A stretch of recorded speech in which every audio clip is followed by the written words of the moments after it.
எந்திரிங்க முடியாது. எழுந்திருக்கீங்களா இல்லையா? முடியாது.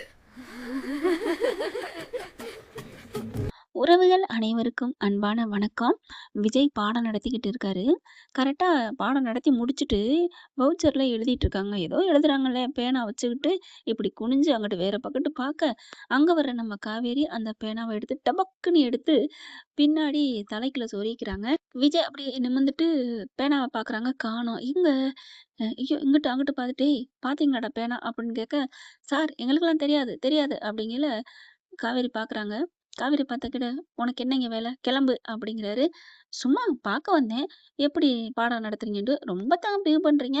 என்னமோ உங்கோட்டு ஸ்டூடண்ட் ஃபுல்லா உங்கோட்டு ஆளு மாரியும், இந்த பில்டிங்கே உங்கது மாரி ரொம்ப சிலுத்துக்கிறீங்க. ச்சே!" அப்படின்ட்டு திரும்ப போகையில, "ஐயய்யோ! நம்ம தலையில சொருகி வச்சிருக்கிறது தெரிஞ்சு போயிருமே!" அப்படின்ட்டு அப்படியே பின்பக்கமாவே போறாங்க. அப்போ ஒரு புள்ள மட்டும் இருந்துட்டு, "சார், சார், ம், ம்" அப்படிங்கிறாங்க. "என்ன? சார்" அப்படின்னு ஜாடையில காமிச்சா, நிக்கிறாளா?" அப்படின்னு காவேரி நிக்கிறத சொல்றாங்கன்னு நெனச்சுட்டு, அசால்ட்டா என்ன என்னன்னு கேட்குறாரு. "சார், அவங்க மண்டையில" அப்படின்னு சொல்லி கைய வச்சு காமிக்க, கரெக்ட்டா ஐயய்யோ! பக்கி கோர்த்து விட்டுருச்சேன்னு காவேரி திரும்ப பாத்துர்றாங்க விஜய். "அடி பாவி! தலையில எடுத்து சொருகிக்கிட்டு, எதுவுமே தெரியாத மாரியா நடிச்ச?" அப்படின்னு விஜய் டப்பு டப்புன்னு வேகமா வாராரு. பசங்க பூரா சிரிக்கிறாங்க. ஆனா காவேரி என்ன பண்றாங்க, "ஐயோ! அம்மாடி! கொன்னுட்டானே!" அப்படின்னு ஓட ஆரம்பிக்கிறாங்க. "ஏய் நில்லு! பேனா குடுத்துட்டு போ! பேனா குடு!" அப்படின்னு சொல்லிட்டு விரட்டிட்டே வராங்க. இவங்க இப்படி வளைஞ்சு ஓடுறாங்களாம். அப்படியே வடிவேலு போற மாரி சர்ருன்னு ஓட, கரெக்ட்டா அடுத்த வகுப்புல பாடம் நடத்தி நடத்தி முடிச்சுட்டு வெளியில வராங்க ஒரு மிஸ்ஸு. அவங்க மேல போய் நங்குன்னு மோதி காவேரி அப்படியே விழுக போக, அதே வேகத்துல விஜயும் ஓடி வந்தார் இல்லையா? அவரும் நங்குன்னு அப்படியே அந்த பொண்ணு மேல மோதி, அதுக்கப்புறம் அப்படியே காவேரி மேல விஜயும் விழுகுறாங்க. காவேரி மேல. அந்த பொண்ணு இன்னொரு டீச்சர் வேற பக்கம் விழுந்துர்றாங்க. "ஐயோ! அம்மா!" அப்படின்னு ஒரே சவுண்டு. காவேரியும் ஒரே சவுண்டு, விஜயும் சவுண்டு குடுக்குறாங்க. ஏன்னா, ஆணா இருந்தாலும் சரி, பொண்ணா இருந்தாலும் சரி, கீழ விழுந்தா அடிபட்டா அம்மான்னு கத்தத்தானங்க செய்வாங்க. அம்மாவோ, முருகாவோ, கடவுளோ எப்படியோ ஆணுக்கா இருந்தாலும் வலிக்கத்தானே செய்யும். நீங்க நினைக்கலாம், "விஜய் பயில்வானாச்சே, அவரு ஏன் கத்தணும்?" அப்படின்ட்டு. ஆனா வலிக்குதுங்க. ஆனாலும் பஞ்சு மெத்த மேல தான் விழுந்திருக்காரு. அப்புறம் ஏன் அவருக்கு வலிக்கணும்? இது நமக்கு இப்ப வந்துச்சு டவுட்டு. இப்ப அந்த பொண்ணு, "அப்பா!" அப்படின்னு கை, காலு மோதிட்டு, அதுவும் ஒரு 2 சுத்து சுத்தி தாங்க போய் தள்ளி விழுகுது. அதுக்குள்ள எல்லாரும் அந்த கிளாஸ்ல இருக்க 50 பேரும் வெளில வந்துருதுங்க. அந்த ஸ்கூல் ஃபுல்லாவே வந்துர்றாங்கன்னு வச்சுக்கோங்களேன். சும்மா சின்ன சின்ன 2 கட்டடங்க தான். ஓடி வந்து, "என்னாச்சு? என்னாச்சு?" அப்படின்னு வராங்க. இன்னொரு டீச்சரு, இன்னொரு ஹெச்எம் எல்லாம் வர, "ஐய்யய்யோ! விழுந்துட்டீங்களா?" அப்படின்னு, "எந்திரிங்க, எந்திரிங்க" அப்படிங்கிறாங்க. ஆனா அவரால எந்திரிக்க முடியல. "அம்மா" அப்படின்னு கிடக்க, காவேரி என்ன பண்ணுது? சிரிப்பு வருது. "ம் வந்து மாட்டிக்கிட்டீங்களா? என்ன விரட்டுனீங்கல்ல, போடி போடின்னு. இப்ப என்ன பண்ணுவீங்க? ம் உன்ன" அப்படின்னு சொல்லிட்டு, "என்ன என்ன என்ன பண்ண போறீங்க?" "சார் சார் கை குடுங்க, எந்திரிங்க" அப்படிங்கல. "இல்ல இல்ல" அப்படிங்கல. "அட எந்திரிங்க சார்" அப்படின்னு மெல்ல புடிச்சு தூக்குறாங்க. அப்படியே காவேரி மொறச்ச மாரியே எந்திரிக்கிறாரு. நம்ம ஆளு காவேரியும் அப்படியே அப்பா! அப்பாடா! அப்படின்னு எந்திரிச்சுட்டு, "ஏன் சார் பார்த்து வரக்கூடாதா?" "என்னது? நான் பார்த்து வரக்கூடாதா? நீ பார்த்து ஓடுனியா?" அப்படிங்கல. அதுக்கப்புறம் "சரி சரி விடுங்க. இப்ப என்ன விடுங்க" அப்படின்னு சொல்லிட்டு சமாளிக்கிறாங்க. அதாவது 2 பேத்தையும் பிரிச்சு விடுறாங்க. விஜய் என்ன பண்றாரு, "இருங்க, விடுங்க, தள்ளுங்க" அப்படின்ட்டு மெல்ல போறாரு. காவேரி பின்னாடி போக, காவேரிக்கிட்டயே போறாரு நெருங்கி. காவேரி பின்னாடியே ஸ்டெப்பை வச்சு போறாங்க. "என்ன? ஏன் என் பின்னாடி வரீங்க? எதுக்கு என் பின்னாடி வரீங்க?" அப்படிங்கல. "ஏய் நில்லு" அப்படின்னு கிட்டக்க வந்து, அப்படியே நெருக்க தோள தொட்டு, விஜய் தோள தொட்ட உடனே காவேரி ஒரு மாதிரியா மேனி சிலிர்க்குது. அப்பா! அப்படிங்கிற மாரி ஒரு மாதிரி ஆகுறாங்க. காவேரிக்கு கடந்த கால நினைவுகள் வருது. முன்னாடிலாம் அவங்க லவ் பண்ணையில, கல்யாணம் பண்ணிட்டு ஜாலியா போகையிலலாம் கட்டி பிடிப்பாங்க இல்லையா? கட்டி பிடிக்காமயா இருந்திருப்பாங்க. குழந்தையே பிறந்துருச்சு. அந்த நெருடல், அந்த தொடுதல் வருது இவங்களுக்கு காவேரிக்கு. ஒரு மாரியா கண்ண சொருகுறாங்க.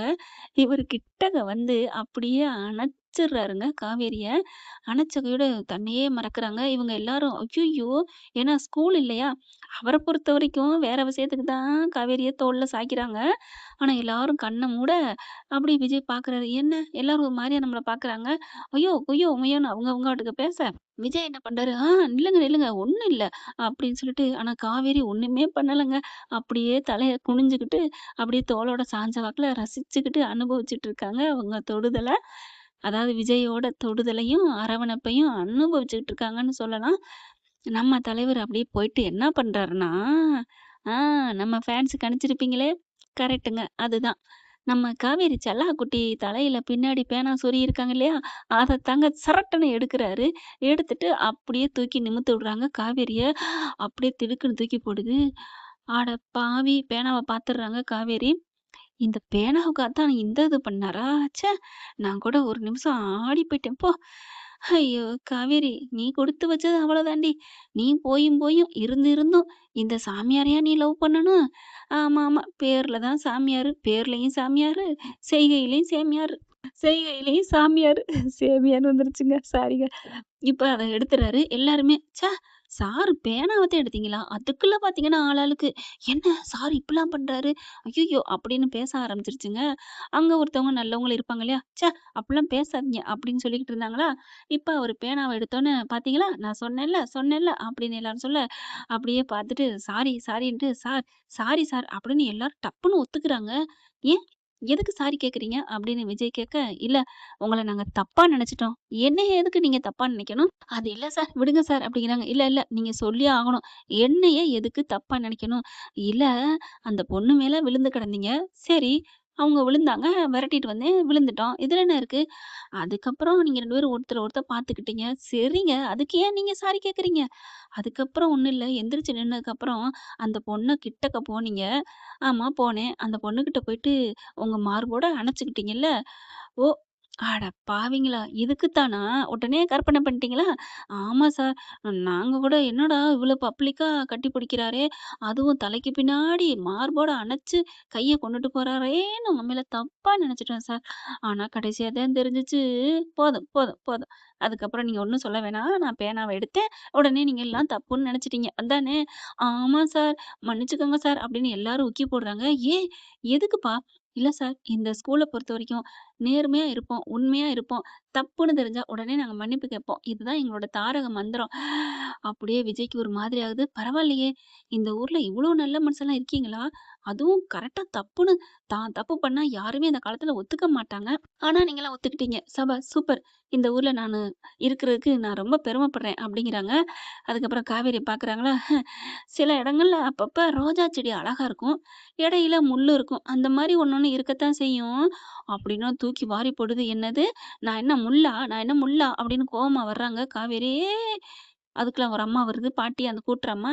"இப்போ என் பேராண்டி உன்னைய என்ன சொல்லிப்புட்டான்? என்னடி சொல்லிப்புட்டான்?" "ஆமா, அவரு எப்படி முள்ளுன்னு சொல்ல போச்சு? உன்னைய சொன்னானா? உன்னைய சொன்னானா?" "விடுங்க பாட்டி. குத்த உள்ள நெஞ்சு தான் குறுகுறுக்கும்." பாக்குறாங்க காவேரி. "நான் குத்த உள்ள நெஞ்சா? நான் முள்ளா? உனக்கு இருக்குடி. இந்த முள்ளு உன்கிட்ட குத்தி உங்க பக்கத்திலேயே வந்து குத்தி, குத்தி உங்கள குறுகுறுன்னு உங்கள உறுத்தல கண்ணுல விழுந்த மண்ணு மாரி. நான் காவேரி இல்ல." அப்படின்னு சவால் விட்டுட்டு போகுது. என்ன இவ பாட்டுக்கு சவால் விட்டு போறா அப்படின்னு நெனச்சுட்டு இருக்காங்களா? ஏன் ஏதாவது பண்ணுவாங்களா? சார் இவங்க இந்த ஊர்க்காரவங்கள கைக்குள்ள போட்டு என்ன வேணாலும் பண்ணலாம். பசங்கலாம் பார்த்து இருக்கணும். பசங்கலாம் பொல்லாதது பண்ணுவாய்ங்க. அப்படியா? என்ன பண்ணுவாங்க? அதெல்லாம் என்ன வேணாலும் பண்ணலாம் அப்படிங்கிறாங்க. அதெல்லாம் பார்த்துக்குவோம் அப்படின்னு விஜய் போயிடுறாரு. அப்புறம் பேனா எடுத்துட்டு போய் விட்டதுலேருந்து எழுத ஆரம்பிக்கிறாங்க. காவேரி வெளில போய் நின்னுட்டு, "என்ன பண்றது? என்ன பார்த்து முள்ளுன்ட்டாரே! என்ன இவர பழி வாங்கலாம்? ஐயோ! பழி வாங்கலான்னு பார்த்தா மனசுக்குள்ள வேற இருக்காரே!" அப்படின்னு யோசிச்சுக்கிட்டு இருக்க, கரெக்ட்டா அவங்களோட தோஸ்து பக்கத்து வீட்டு பசங்கலாம் வராய்ங்க. பள்ளிக்கூடத்துக்கு போடா, போடான்னாலும் போ மாட்டேங்கிறாய்ங்களா, "எங்க ஊர்ல திருவிழா, சாப்பாடு அன்னதானம் குடுக்குறாங்க. அதனால இன்னைக்கு லீவு" அப்படின்னு அதுங்க வரலையா, சாப்பிட போறதுக்கு வருதுங்க. "அக்கா அன்னதானம் குடுக்குறாங்கக்கா, சாப்பிட வாங்கக்கா, சூப்பரா இருக்கும்." "என்னடா சொல்ற?" "ஆமா, அம்மன் திருவிழா நடத்துறாங்கல்ல, கூழ் ஊத்தி சாப்பாடு போடுறாங்க. செம்மையா இருக்கும் தெரியுமா?" "டேய், டேய், டேய் நான் சாப்பிட வரேன். இந்த அக்காவுக்காக ஒண்ணு பண்ணுவீங்களாடா?" "அக்கா உங்களுக்காக நாங்க என்ன வேணாலும் பண்ணுவோம்." "என்னக்கா பண்ணணும்?" "ம் ஒரு ஆளு என்ன அசிங்கப்படுத்திட்டார்டா."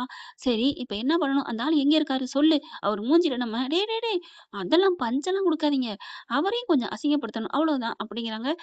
"என்னக்கா பண்ணலாம்? அந்த ஆள் எங்கேக்கா இருக்காரு?" அப்படிங்கல. "இந்த ஸ்கூலுக்குள்ள தான்டா பாடம் நடத்திட்டு இருக்காரு." "ஐய்யய்யோ! வாத்தியாரையா?" "ஆ வாத்தியார்லாம் பண்ணா சரிப்பட்டு வராது. வேணாம்." அப்படிங்கிறாங்க.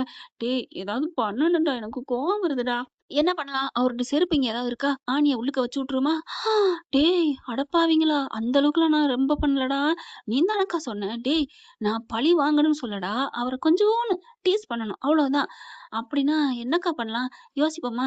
யோசிப்போம், யோசிப்போம்டா. எனக்கு அவர் ஏதாவது பண்ணணும். என்ன ரொம்ப அசிங்கப்படுத்திட்டாருடா. என் மேல விழுந்து என்ன கட்டி புடிச்சு, கடைசியில நான் முள்ளுன்ட்டாருடா. அப்படிங்கையில, விடுக்கா முள்ள முள்ளாலே வச்சு குத்தலான்னு பார்த்தா, நீ தான் வேணாங்கிற. சரி இப்ப என்ன பண்ணலாம்? அத விட்டுருங்க அப்படிங்கிறாங்க காவேரி. முதல்ல போயிட்டு சாப்பிட்டுட்டு, அதுக்கப்புறமா வேற வேலை பண்ணிக்கிருவோம் அப்படின்னு சொல்ல, சரி, சரி வாங்க. மூளைக்கு வேலை குடுக்கணும். நல்லா சாப்பிடணும். என் பிரெயின் எல்லாம் நல்லா சாப்பிட்டா தான் வேலை செய்யும் அப்படின்னு அந்த பசங்க சொல்ல, சரின்னு கிளம்புறாங்க. அக்கா இந்த ஸ்கூலுக்கான இருக்காங்க. டேய் அந்த ஆள் தான்டா. அன்னைக்கு வந்தார்ல. ஓ! அவரா? மீன் பிடிக்க வந்தவரு. ஆமாடா. மீன் பிடிக்க வந்தவர்னா, உள்ளார போய் பார்த்துட்டு அவர்ட்ட ஒண்ணு சொல்லிட்டு வரட்டுமா? அப்படிங்கிறாங்க. என்னடா சொல்ல போறீங்க? நீ விடுக்கா. நீ தான் சொல்ட்டில்ல எங்ககிட்ட விட்டுட்டில்ல. டேய், டேய், டேய் எதுவும் வேற எதுவும் தப்பா பண்ணிறாதீங்கடா. தப்பாலாம் பண்ண மாட்டோம்க்கா. உங்க தம்பிங்க நாங்க பண்ணுவோமா? என் செல்லங்களே என்னடா சொல்ல போறீங்க? அக்கா பொறுத்திருந்து பாருக்கா அடுத்த எபிசோட்ல. என்ன ஃப்ரெண்ட் என்ன சொல்ல போறாங்க? எப்படி நடக்க போகுது? அப்படிங்கிறத அடுத்த எபிசோட்ல பார்க்கலாம். இந்த பதிவு உங்களுக்கு புடிச்சிருந்துச்சுன்னா, உங்க பொண்ணான கையால ஒரு லைக்க போட்டு சப்ஸ்கிரைப் பண்ணி ஆதரவு குடுங்க அன்புறவுகளே. Thank you friend.